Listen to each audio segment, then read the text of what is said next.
The first thing you have to do when you even begin to try to understand a phenomenon like the Haitian zombie, which is just one thread woven through the fabric of this amazing culture, is to sort of eliminate from your consciousness all your preconceptions. In 1982, Harvard ethnobotanist Wade Davis traveled to Port-au-Prince to investigate the biological underpinnings of the Haitian zombie. As early as 1938, ZORA Neale Hurston found there was a voodoo potion that could induce a death-like state, though she concluded the ingredients were so guarded, no sorcerer would ever reveal them. Wade Davis did what Hurston thought impossible, and over the course of 4 years, he gained the trust of several voodoo sorcerers, uncovering the ingredients of the secret potion and documenting his experience in the 1985 bestseller, The Serpent and the Rainbow. Though Davis is quick to say he's not a zombieologist, he's still considered the world's leading authority on the Haitian zombie. Now, what is a zombie? A zombie, by folk belief, is the living dead.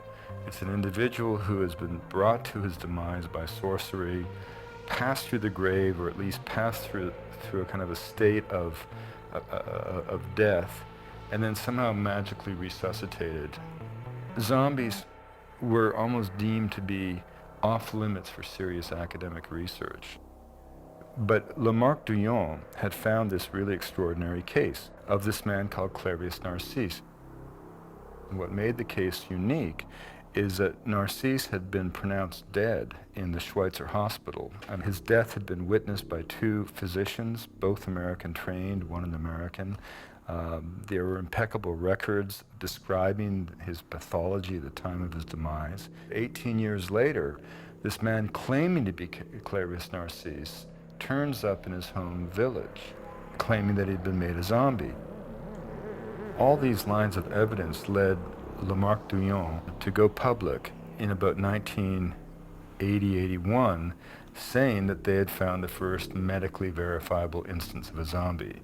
That kind of opening brought everybody back to a series of reports that had existed in the folk literature of the reputed existence of a folk poison that was said to bring on a state of apparent death so profound that it could fool a physician. Lamarck Douillon had tried for some time to secure the formula of that preparation to no avail, and that's why I was sort of brought into the investigation. Schultes, my professor, the man who sparked the psychedelic movement, he was very much my mentor. I was working in the Amazon, and one day he summoned me to his 4th floor Erie at the Botanical Museum and asked me if I wanted to sort of go down to Haiti for 2 weeks over spring break and try to find the formula of the drug used to make zombies. Well, naturally, I said, sure. There are lots of plants and lots of animals that are poisonous and that can kill you.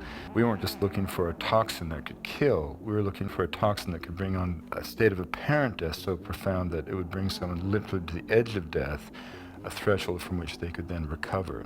And I went down to Haiti and was able to secure the formula of the preparation. The preparation contains a veritable Whitman's sampler of poisons, showcasing the great diversity of Haiti's medicinal flora and fauna, spanning 2 kingdoms and 8 Linnaean classes.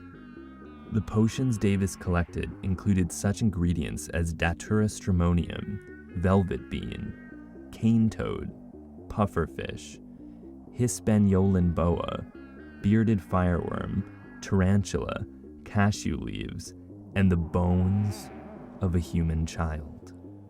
To the sorcerer who mixes the potions, each ingredient serves a distinct purpose, with the human bones playing a role every bit as important as the psychoactive plants. But to Davis, 2 ingredients held the key to understanding the phenomenon of zombification: The pufferfish contains a chemical called tetrodotoxin, or TTX. If administered in the correct dose, the victim will find themselves trapped in a flaccid paralysis perfectly mimicking the appearance of death. Upon their exhumation, the victim is fed a paste of Datura stramonium, which obliterates their memory, leaving them in a stupefied, obedient delirium. We never could prove really anything, but we could show that this was something that had a kind of coherence within the worldview of the Haitian people.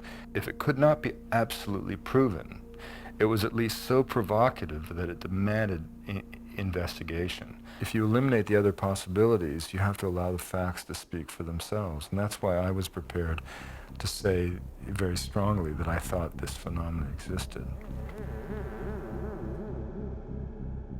In the years since the publication of Davis's work, there's been little formal investigation of the zombie phenomenon. Though teams of scientists and anthropologists have traveled to Haiti in search of answers, they often failed to find what they're looking for. Some have been fooled in elaborate hoaxes, or found that the zombies could be explained medically with conditions such as schizophrenia, and others have been imprisoned or sent home with nothing at all. In Haiti, the use of this powder is a crime on par with murder, and those who concoct it do so with the knowledge that it will be used to destroy a human life. In light of all this uncertainty, I will travel to Haiti to investigate the zombie and attempt to collect poison samples for the first chemical analysis in almost 30 years. My results could support Davis's theory, or redefine our concept of the Haitian zombie. Or I could have a railroad spike driven through my scrotum.